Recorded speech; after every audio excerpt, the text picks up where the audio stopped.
Get your ghetto ass away from here. This is for real people. Officer Marcus Webb's words slice through the morning air as he confronts a black woman in an expensive business suit outside the courthouse. Before she can respond, he grabs her arm. "Officer, I belong here," Amelia Richardson begins calmly. "Like hell you do." Webb signals his partner with a sharp whistle. "Collins, help me remove this trash." Both officers seize her arms and drag her backward across the concrete. Her leather briefcase scrapes against the ground as her heels struggle for grip. Courthouse employees freeze in doorways, phones already recording as they watch a professionally dressed woman being hauled away like a criminal. Amelia doesn't fight back. She doesn't scream. She simply maintains her dignity as two grown men treat her like garbage in front of the very building where justice is supposed to live. The courtroom feels heavy with tension as Officer Marcus Webb adjusts his uniform and takes the witness stand. His lawyer, a sharp-suited man named Thompson, approaches with the confidence of someone who's defended plenty of cops before. "Officer Webb, can you tell the court about your experience and training?" Thompson begins. Webb straightens up, his chest puffed with pride. 15 years with courthouse security, sir. I've worked the night shift, 6 p.m. to 6 a.m. for the past decade. I know every inch of this building, every protocol, every potential threat. And on the morning in question, were you working your regular shift? No, sir. Officer Martinez called in sick with food poisoning. I was asked to cover the morning shift as an emergency replacement. Webb's voice carries the tone of a man doing everyone a favor. I've only worked mornings maybe 5 times in my entire career. Thompson nods sympathetically. So you weren't familiar with the daytime personnel and routines? Exactly. The night shift is different. We deal with cleaning crews, maintenance, and emergency repairs. During the day, you've got all these lawyers, clerks, judges coming and going. I don't know their faces because I'm usually heading home when they're arriving. Webb shifts in his seat, warming to his story. Now, I've seen maybe 2 black judges in my 15 years here, both older gentlemen, Judge Washington and Judge Freeman. But this woman? He shakes his head dismissively. She didn't look like any judge I'd ever seen. Describe what you observed that morning. Around 6:45 a.m., I see this woman approaching the restricted entrance. That's the judge's only access point. She's dressed nice enough, I'll give her that, but something felt off.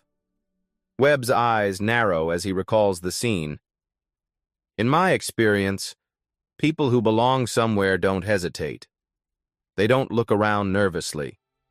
They don't act evasive. And this woman was acting evasive? Oh, absolutely. When I approached her and explained she couldn't use that entrance, she got defensive immediately, started making demands, claiming she belonged there. That's exactly what troublemakers say when they're trying to talk their way into places they don't belong. Thompson walks closer to the jury box. What happened next? Webb leans forward, his voice taking on a more serious tone. She became increasingly agitated and resistant, kept insisting she had business in the restricted area but couldn't provide proper identification or authorization. In my 15 years of experience, that's a major red flag. Did you attempt to verify her identity? Of course I did. I asked for a courthouse ID, judicial credentials, anything to prove she belonged there. She couldn't provide any of it. Webb spreads his hands as if the conclusion is obvious. Look, I don't make assumptions based on appearance. I go by protocol. No ID, no access. Period. What about the physical removal? Webb's expression grows stern. The woman refused multiple lawful orders to leave the restricted area. She was becoming disruptive, raising her voice, attracting attention from other early arrivals.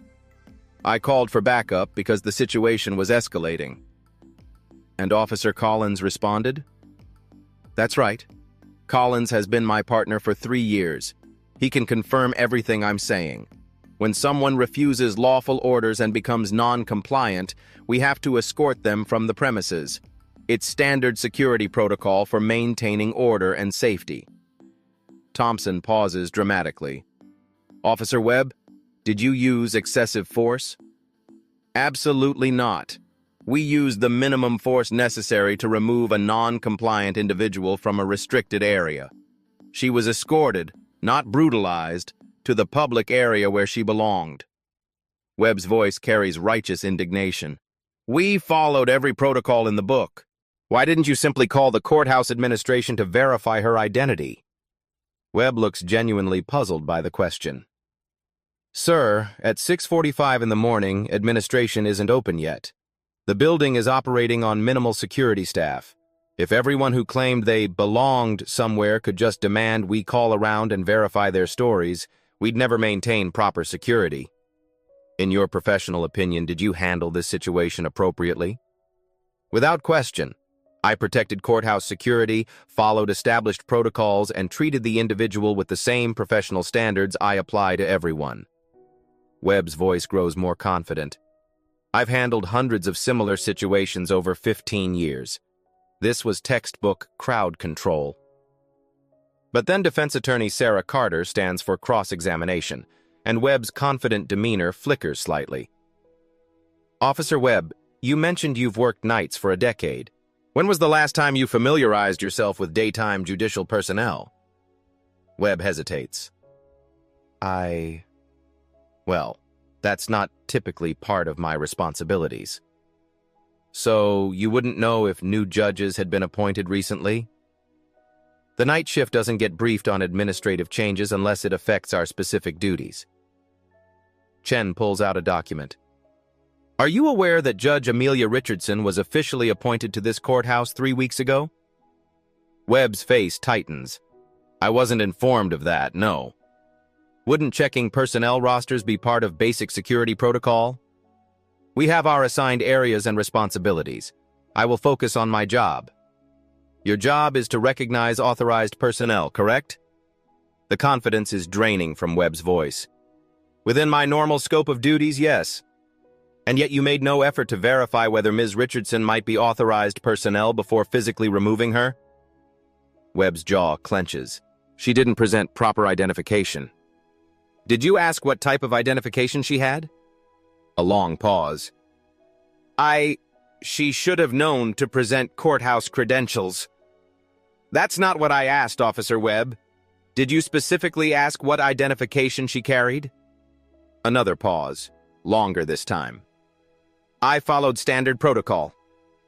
Chen sets down her papers. Officer Webb, in 15 years of experience, how many times have you physically removed someone from courthouse premises? Webb shifts uncomfortably. I don't keep exact counts. Approximately? Maybe 15, 20 times. And how many of those individuals were black women in professional attire? Thompson objects, but the damage is visible on Webb's face. The confident officer who began his testimony now looks like a man realizing his story has holes he hadn't considered.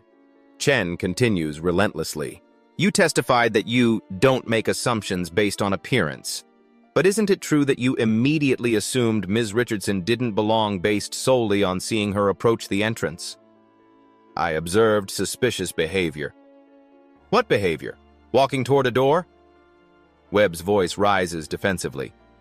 She looked out of place. Out of place how? The courtroom falls silent as Webb realizes he's just contradicted his own testimony about not making appearance-based assumptions. His face reddens as he struggles to find an answer that doesn't sound exactly like what it is. Racial profiling with a badge. I used my professional judgment based on 15 years of experience. But the damage is done. The confident officer has become a man whose story is unraveling thread by thread, and everyone in the courtroom can see it happening in real time. Amelia Richardson rises from her seat with a grace that commands attention. She moves to the witness stand not like someone seeking justice, but like someone who belongs in this courtroom in ways the audience doesn't yet understand. Her voice, when she speaks, carries the measured cadence of someone intimately familiar with legal proceedings.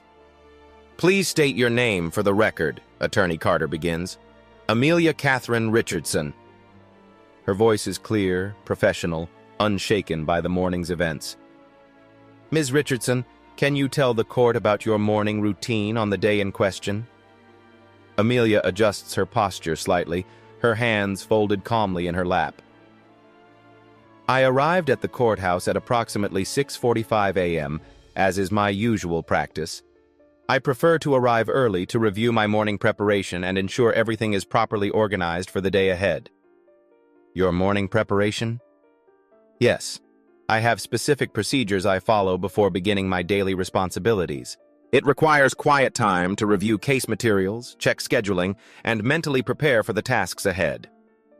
The way she speaks about procedures and scheduling suggests someone with significant authority over their own agenda. "And why did you choose to use the main entrance that morning instead of other entrances?" Amelia's expression shows a flicker of frustration, quickly controlled. "The electronic access system was malfunctioning. My usual entry point wasn't operational, so I was forced to use the main entrance.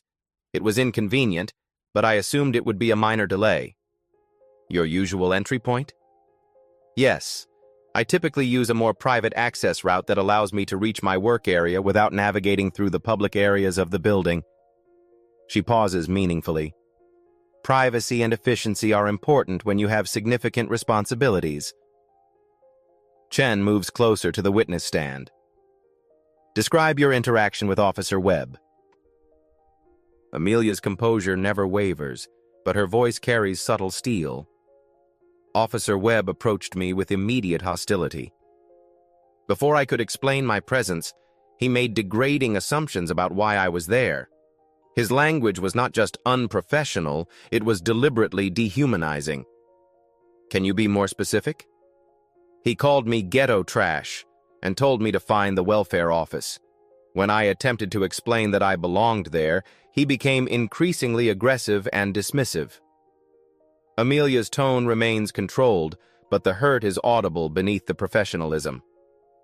"Officer Webb never asked for my identification. He never inquired about my purpose.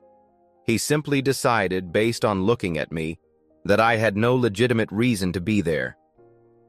"What happened when you tried to explain?" "I remained calm and attempted to de-escalate the situation.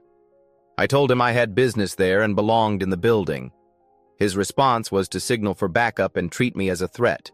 Amelia's eyes flash with controlled anger. "I was dragged across concrete like a criminal while my colleagues watched from windows and doorways." The courtroom stirs at the word colleagues, though its significance isn't immediately clear to most observers. "Did you resist the officers?" "Absolutely not. Despite the humiliation and physical discomfort, I maintained my dignity. Resisting would have only escalated an already inappropriate situation." Her voice carries the authority of someone accustomed to making decisions under pressure. Sometimes the most powerful response to injustice is to remain composed and let the truth speak for itself. Chen walks toward the jury. "Ms. Richardson, you mentioned you had business at the courthouse that morning. Can you elaborate?" Amelia pauses, choosing her words carefully. "I had professional obligations that required my presence at precisely 9 a.m. These obligations involve significant responsibilities that affect multiple people's lives and require extensive preparation." "And these obligations were scheduled in advance?" "Yes, for several weeks. My morning schedule is typically planned far in advance due to the nature of my work. Missing or being late for these obligations would have serious consequences for many people." "What type of work requires such precise scheduling?" Another meaningful pause. "Work that involves making decisions that affect people's futures. Work that requires absolute punctuality and thorough preparation. Work that demands both legal expertise and moral authority." The way she describes her work suggests something far more significant than a typical courthouse employee, though she's careful not to reveal too much. "Ms. Richardson, you seem very familiar with courthouse procedures and protocols. Can you explain why?" "I've spent considerable time in courtrooms throughout my career. I understand how these institutions function, what's expected of personnel, and how security should properly balance safety with respect for individuals' rights." Her knowledge goes deeper than that of a typical visitor or even attorney. And in your experience, was Officer Webb's behavior appropriate? Amelia's voice becomes firmer.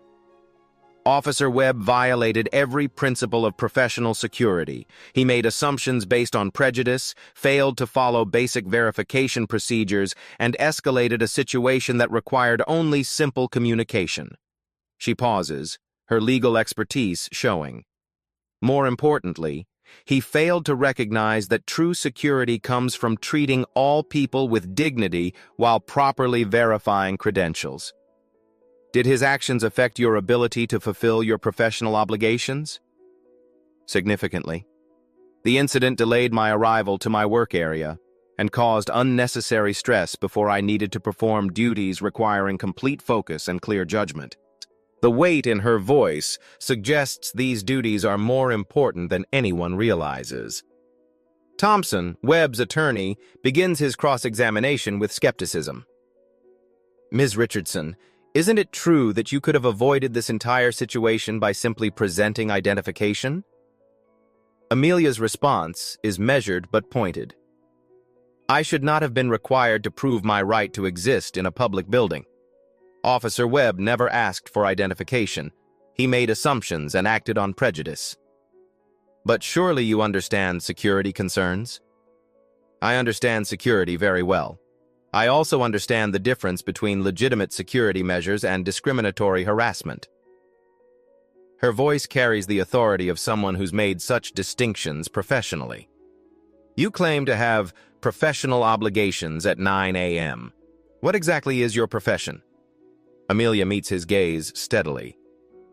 I work in the justice system, ensuring that legal proceedings are conducted fairly and according to law.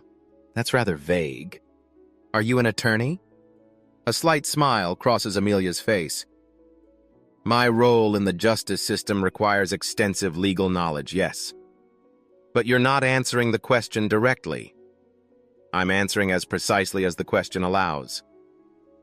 There's something almost regal in her composure, as if she's accustomed to controlling conversations rather than being controlled by them.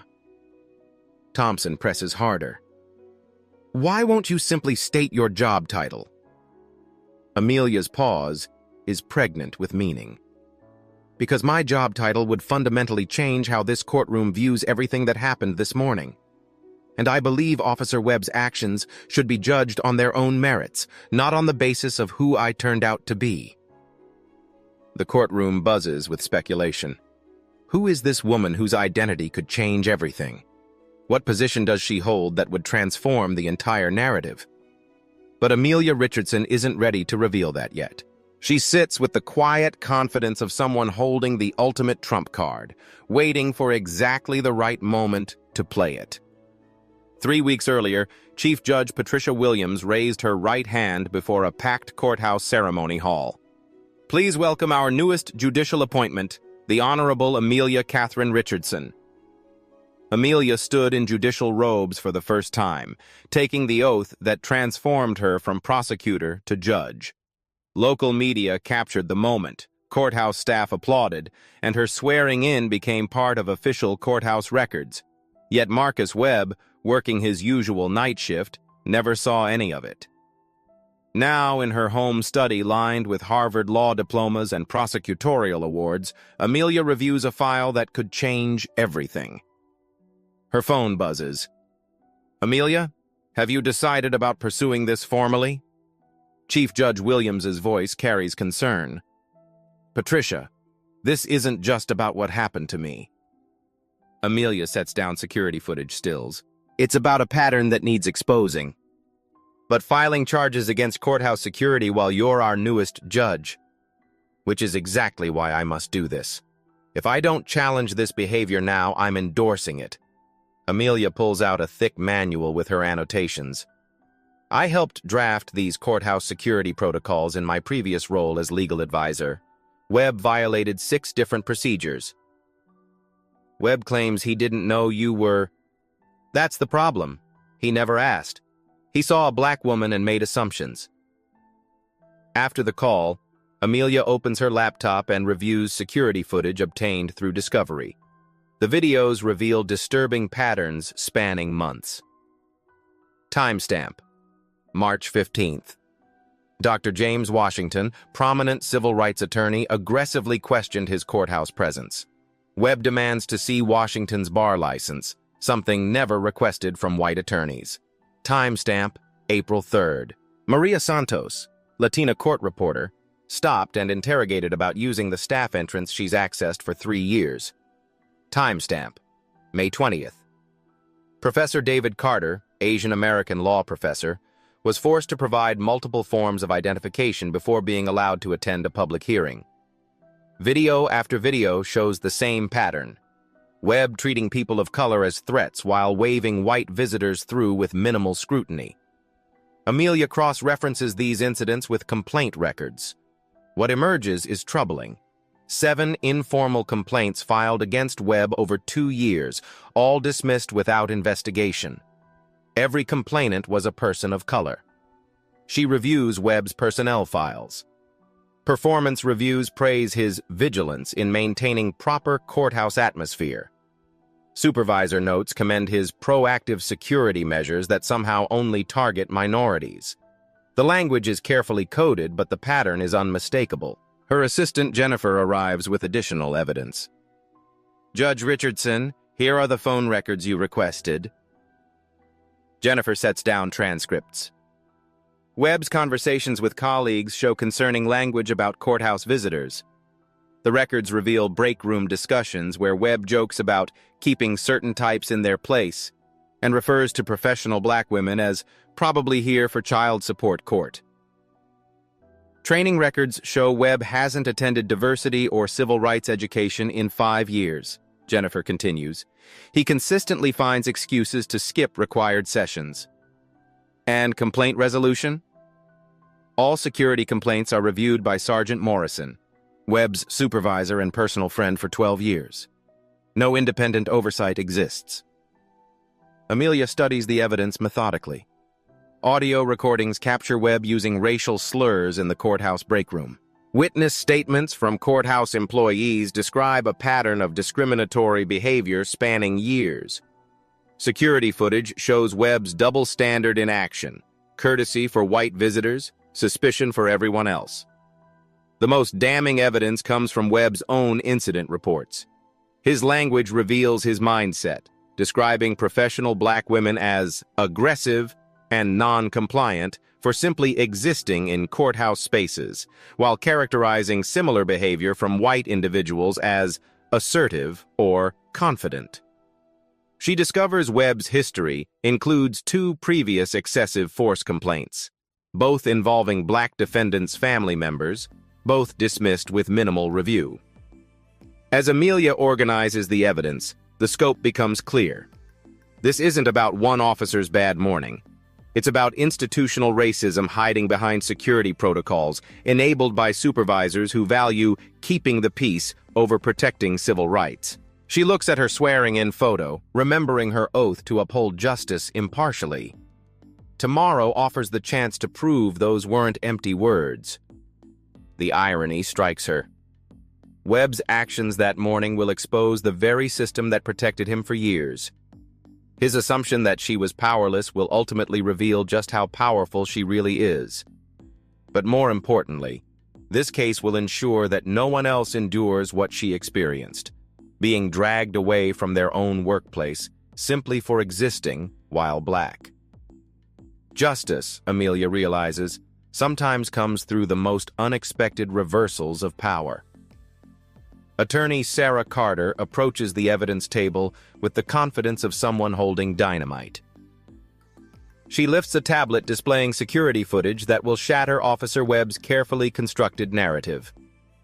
"Your Honor, I'd like to present Exhibit A, courthouse security footage from the past 6 months, showing Officer Webb's interactions with various courthouse visitors." The courtroom's large screen flickers to life. The first video shows a timestamp from 3 months earlier. Dr. James Washington, a distinguished black attorney in an expensive suit, approaches the courthouse entrance carrying a briefcase identical to Amelia's. Webb's voice crackles through the speakers. "Hold up there, sir. Where do you think you're going?" Dr. Washington stops politely. I'm here for the Morrison hearing. I'm counsel for the defense.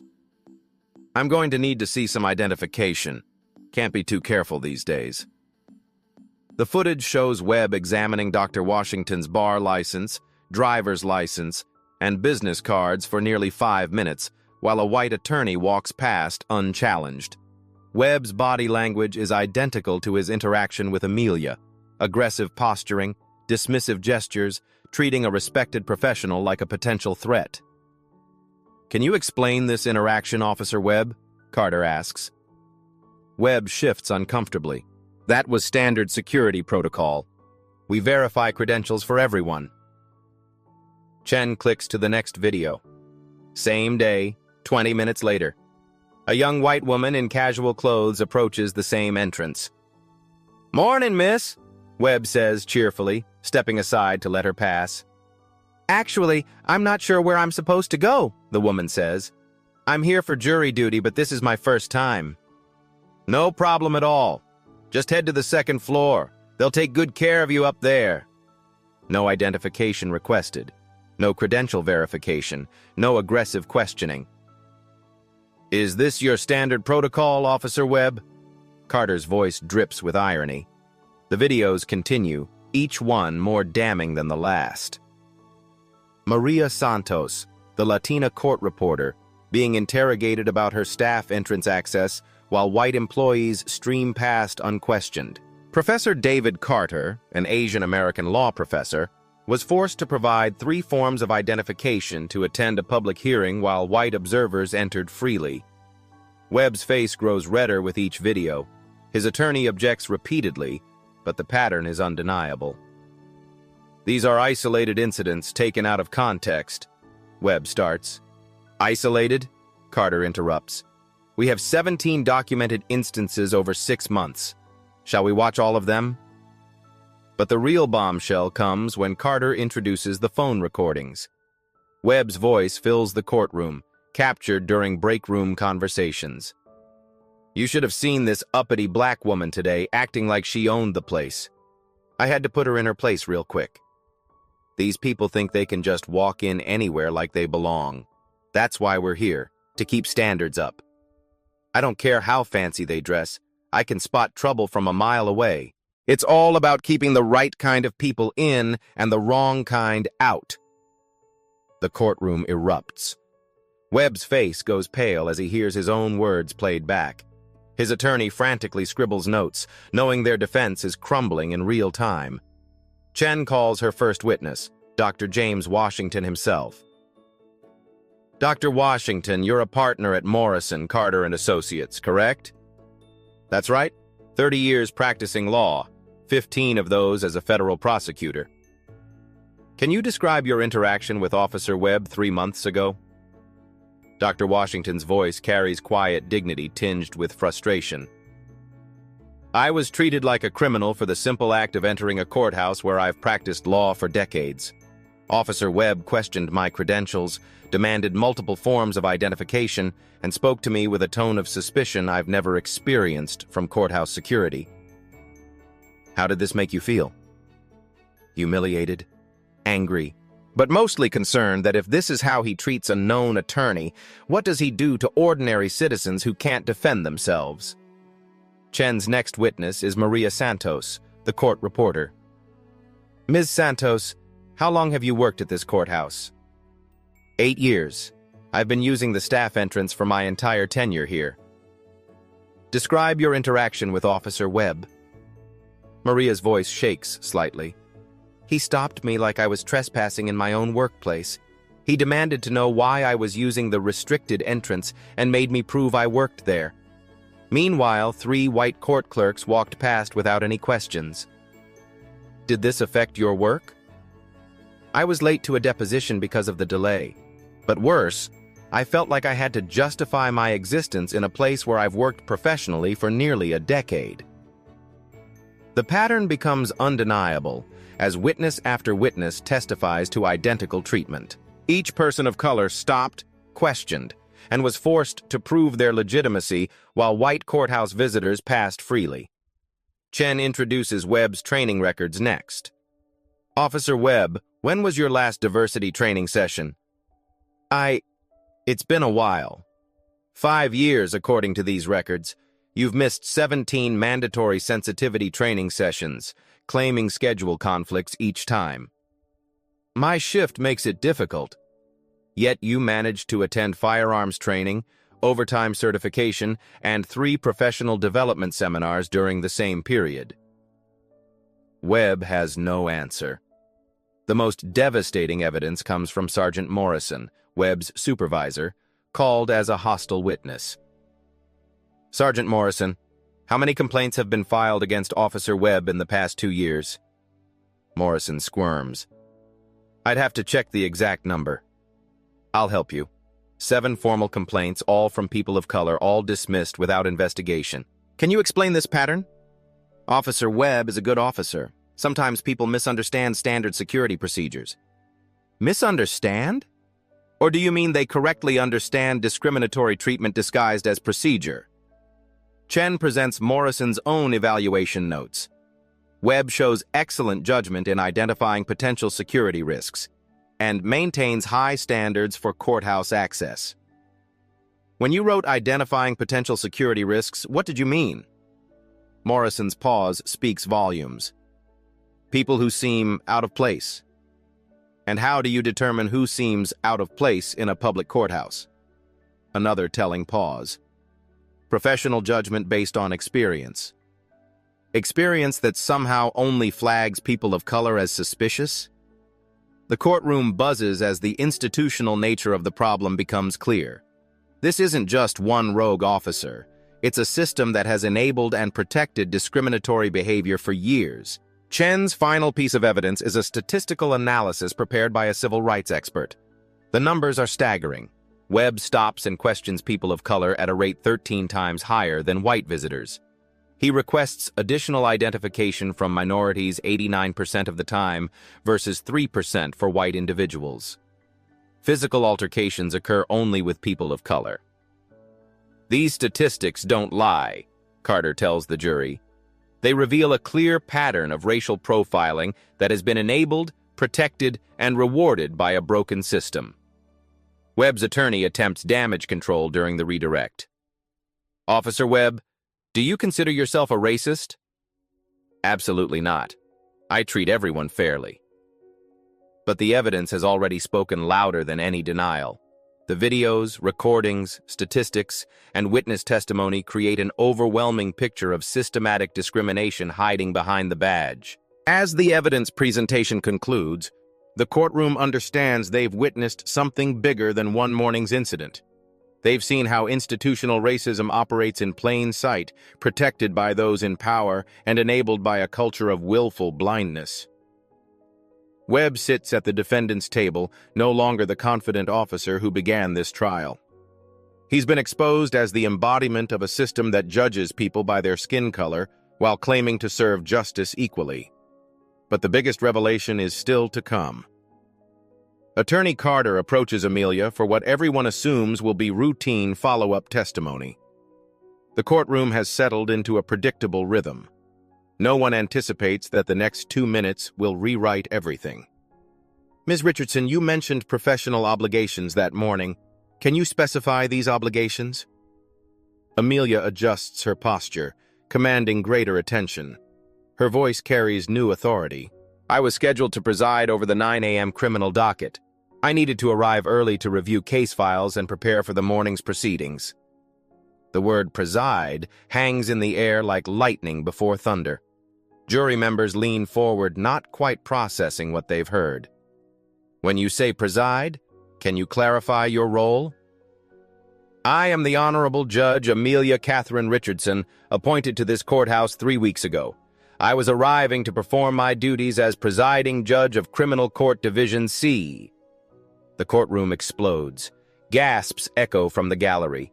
Jury members' mouths fall open. Webb's face drains of color as the magnitude crashes over him. His attorney drops his pen, staring in disbelief. Judge Martinez pounds his gavel repeatedly. Order! Order in this courtroom! Court Clerk Janet Morrison stands shakily. Your Honor, Judge Richardson was indeed scheduled for the 9 a.m. criminal docket that morning. She was supposed to be in this very courtroom. The irony hits like a physical force. Webb prevented a judge from entering her own courthouse to preside over her own courtroom. The woman he dragged across concrete and called ghetto trash outranks everyone except the chief judge. Webb's world crumbles visibly. His hands shake as he realizes he didn't just assault a citizen, he assaulted a sitting judge. His 15 years of experience failed to recognize the newest judiciary member. His trained eye for troublemakers missed one of the building's most important people. Judge Richardson wasn't visiting the courthouse, Carter continues, savoring each word. She was reporting to work, to her job as a judge in the very system Officer Webb claimed to protect. The revelation recontextualizes every piece of evidence. Those professional obligations, sentencing hearings and criminal trials, her courthouse familiarity. She helped write the procedures. Her calm authority? She's trained to make life-changing decisions under pressure. Webb's attorney whispers frantically, but Webb seems catatonic. The confident officer has been replaced by a man confronting career-ending reality. Judge Richardson, how did Officer Webb's actions affect your judicial duties? Amelia's response carries judicial weight. The criminal docket was delayed 45 minutes while I recovered from the altercation and changed into judicial robes. Defendants in custody waited in holding cells because Officer Webb decided I didn't look like I belonged in my own workplace. Real consequences emerge. Defendants, victims, families affected because Webb's prejudices prevented a judge from working. Did you consider revealing your identity during the incident?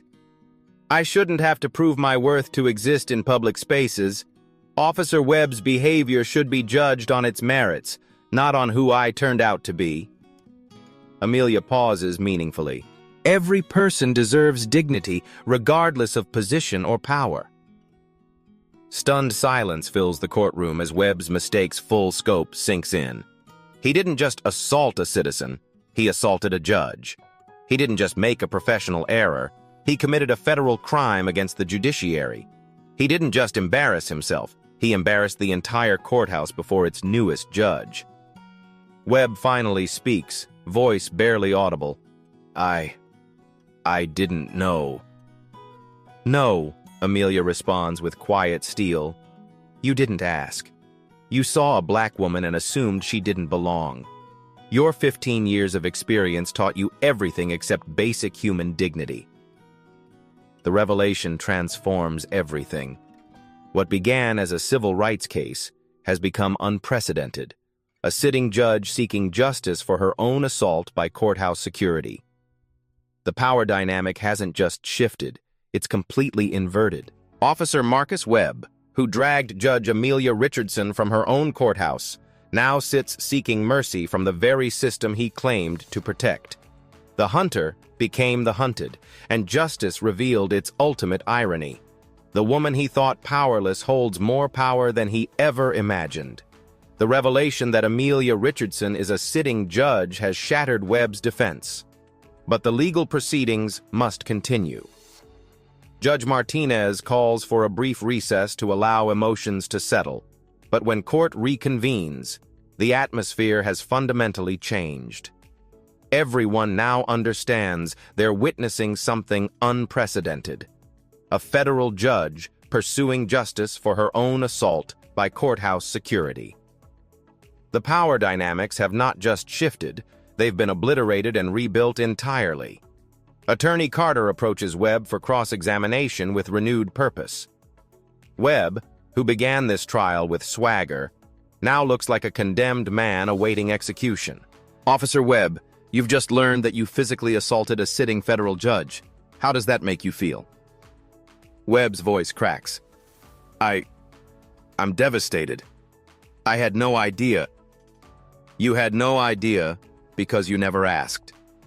You saw a black woman and immediately assumed she was a threat, correct? No, that's not... Officer Webb, in your 15 years of experience, how many white women have you physically dragged from courthouse premises? Webb's attorney objects, but Judge Martinez allows the question. Webb's silence speaks volumes. I'll take that as 0. How many black women? Another crushing silence. The record shows 5, including Judge Richardson. Can you explain this pattern? Webb's face reddens. Each situation was different. Different how? Different skin color triggering different responses? I don't see color. Officer Webb, you just physically assaulted a federal judge because you don't see color? You prevented her from entering her own workplace because you're colorblind? The courtroom watches Webb squirm as his standard defenses crumble under the weight of reality. Chen pulls out Webb's personnel file. Your training records show you've missed 17 mandatory diversity sessions. Why? Schedule conflicts. Yet you attended every firearms training, overtime certification, and professional development seminar during the same period. It seems you only have schedule conflicts with learning about civil rights. Webb has no answer. Officer Webb, do you believe Judge Richardson looked like a criminal that morning? The situation was confusing. Confusing? A professionally dressed woman carrying an expensive briefcase approaching a courthouse entrance confused you? Without proper identification. You never asked for identification. You immediately assumed she didn't belong. Isn't that correct? Webb's voice barely registers. Yes. The admission hangs in the air like a death knell. Webb has just confessed to exactly what everyone suspected. He judged Judge Richardson based solely on her appearance. Chen presses her advantage. Officer Webb, what specifically about Judge Richardson made you think she was a threat? Webb's mouth opens and closes without sound. Any answer he gives will expose his racial bias. Was it her expensive suit? Her professional demeanor? Her calm voice? What about Judge Richardson screaming welfare case to you? I made an error in judgment. An error in judgment, or a revelation of your true beliefs about black women? Webb's attorney objects desperately, but the damage is complete. Webb has been exposed not just as a racist, but as someone whose racism is so ingrained he assaulted a federal judge without a second thought. Chen delivers the final blow. Officer Webb, Judge Richardson spent 15 years as a prosecutor before her judicial appointment. She's put more criminals behind bars than you've ever encountered. Yet you saw her as the criminal. Why? Webb breaks completely. I don't know. She didn't look like... Like what, Officer Webb? Like a judge? What does a judge look like in your mind? The question echoes through the courtroom as Webb realizes he's just admitted that his mental image of authority doesn't include black women. Officer Webb, do you believe you're fit to serve in courthouse security? I've served honorably for 15 years. You just assaulted a federal judge. You've been exposed as someone who systematically targets people of color. You've admitted to making assumptions based on appearance. How is any of that honorable service? Webb's world has collapsed entirely.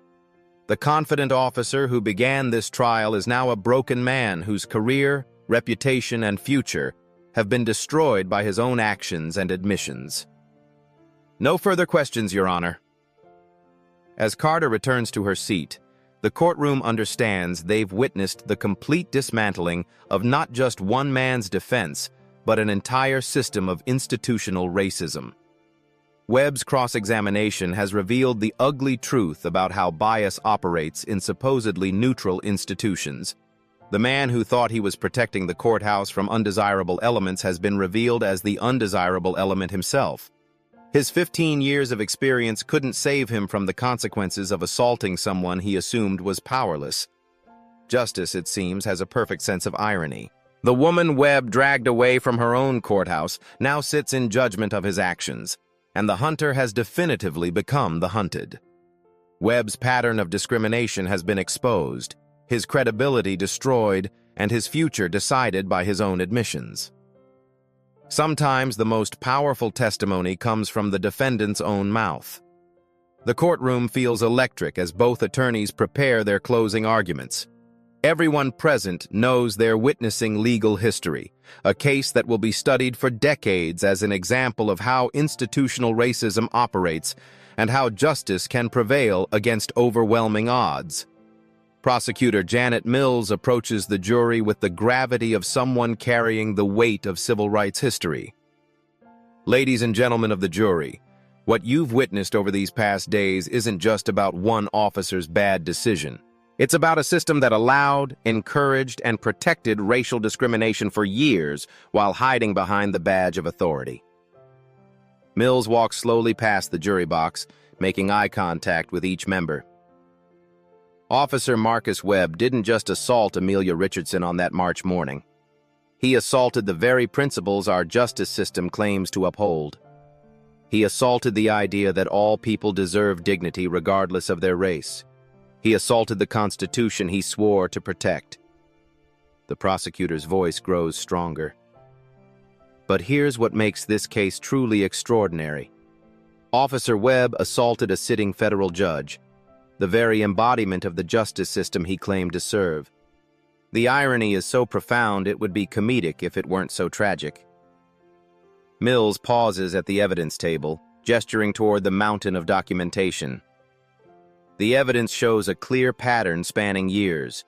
Security footage revealing Webb's double standard. Audio recordings capturing his racist language. Statistical analysis proving his discriminatory behavior. Witness testimony from respected professionals who suffered identical treatment. She turns back to the jury. Webb's defense has crumbled because it was built on lies. He claims he doesn't see color while systematically targeting people of color. He claims to follow protocol while violating every professional standard. He claims Judge Richardson looked suspicious when she was simply existing while black in America. The prosecutor's voice takes on moral authority. This isn't about honest mistakes or split-second decisions. This is about deeply ingrained prejudice that led a trained officer to physically assault a federal judge because she didn't match his racist expectations of what authority looks like. Mills approaches Webb's table, speaking directly to him. Officer Webb, your 15 years of experience taught you everything except the most basic lesson, that human dignity isn't determined by skin color. Your badge gave you authority, but you used it to oppress rather than protect. She returns to face the jury. Judge Richardson could have revealed her identity immediately. She could have ended this incident with 2 words. I'm Judge Richardson. But she didn't, because she understood something Webb never learned, that justice means everyone deserves dignity, not just those with power.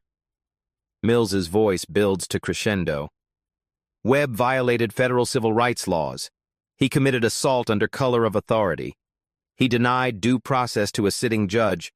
But most importantly, he betrayed the oath he took to serve and protect all citizens equally. Find him guilty.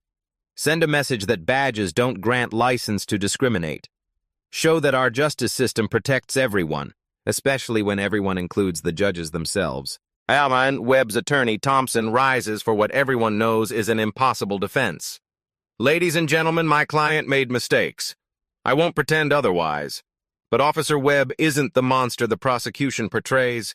He's a man who served faithfully for 15 years and made a terrible error in judgment. Thompson's voice lacks conviction as he continues. Yes, Officer Webb should have asked for identification. Yes, he should have recognized Judge Richardson. But at that moment, working an unfamiliar shift, dealing with a malfunctioning security system, he made split-second decisions based on limited information. The defense feels hollow even as Thompson speaks. We ask for your mercy. Not because Officer Webb's actions were right, but because good people sometimes make catastrophic mistakes. A guilty verdict will destroy not just his career, but his family and future. Thompson sits down knowing his argument has failed before it began. Judge Martinez takes control for final instructions.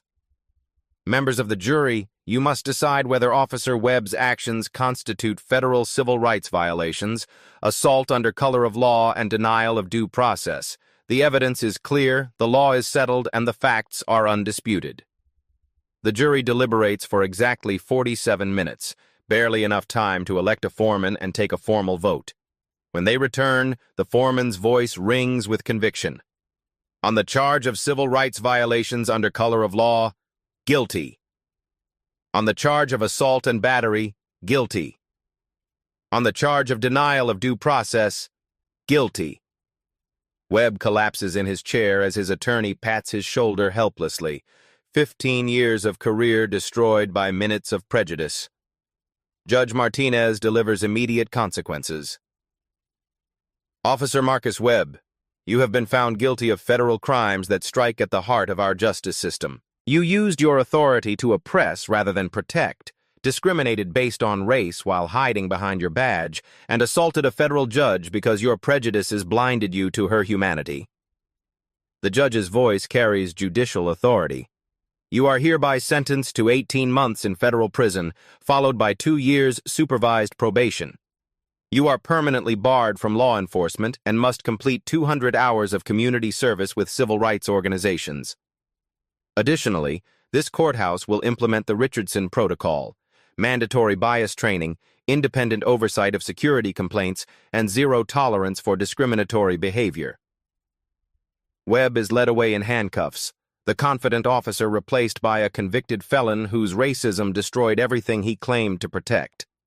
As the courtroom empties, Judge Richardson sits quietly, knowing that justice has been served not through revenge, but through the very system Webb tried to corrupt. The woman he dragged across concrete has ensured that no one else will suffer the same humiliation. Power, wielded properly, protects the powerless. Sometimes justice requires judges to seek justice for themselves.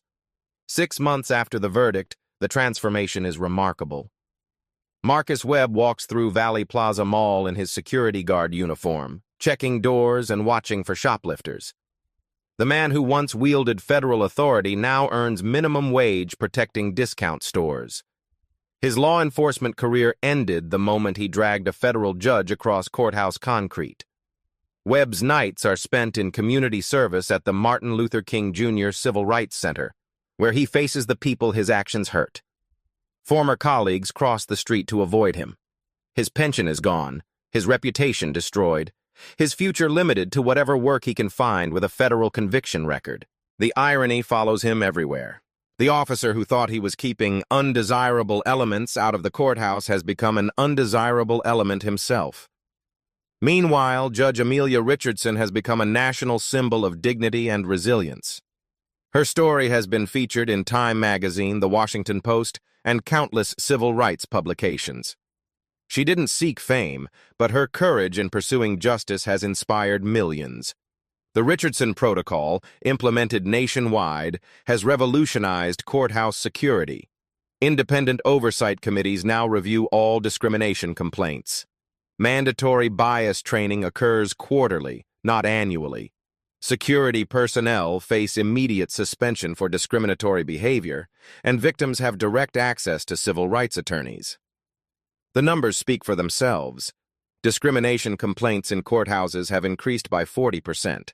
Not because discrimination is rising, but because people finally believe their voices will be heard. Investigation rates have jumped from 12% to 89%. Accountability has replaced cover-ups. Judge Richardson's influence extends far beyond security protocols. She's become the youngest person ever appointed to the Federal Civil Rights Commission, where she advocates for systemic justice reform.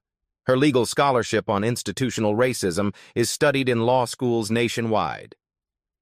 But perhaps most importantly, her story has changed how people think about power and prejudice. The woman Webb saw as powerless revealed herself as one of the most powerful people in the building. His assumptions about who belongs in positions of authority cost him everything. Today, Judge Richardson presides over her courtroom with renewed purpose. Every decision she makes honors those who suffer in silence, who endure discrimination without recourse, who are judged by their appearance rather than their character. The leather briefcase she carried that morning now sits in the Smithsonian's Civil Rights Museum, a symbol of how dignity can triumph over prejudice. Visitors read the placard. This briefcase belonged to Judge Amelia Richardson when she was assaulted by courthouse security for looking suspicious. It reminds us that justice sometimes requires judges to seek justice for themselves. Webb's story serves as a cautionary tale in law enforcement academies nationwide. Recruits study his case to understand how quickly prejudice can destroy careers and lives. The lesson is clear. Badges grant authority, but character determines how that authority is used. Stories like Judge Richardson's happen more often than we'd like to admit, but most never make headlines. Most victims don't have the power to fight back. Most injustices go unrecorded, unpunished, and unchanged. That's why sharing these stories matters. That's why your voice matters. If this story moved you, hit that like button. Share it with someone who needs to see that dignity always wins in the end. Subscribe to Black Voices Uncut and ring that notification bell because we're committed to bringing you more stories of courage overcoming prejudice, of justice defeating discrimination, and of ordinary people doing extraordinary things. Tell us in the comments, have you ever witnessed discrimination disguised as following protocol? Your experience could inspire our next story. Because when we shine light on injustice, we make it harder for darkness to hide. And sometimes, the most powerful person in the room is the one others underestimate most. The story you heard today wasn't cleaned up. It was told exactly as it happened. At Black Voices Uncut, we believe that's the only way truth can live. If you felt something, hit like, comment, and your reaction, and subscribe. Every week, we bring you voices that refuse to be silenced.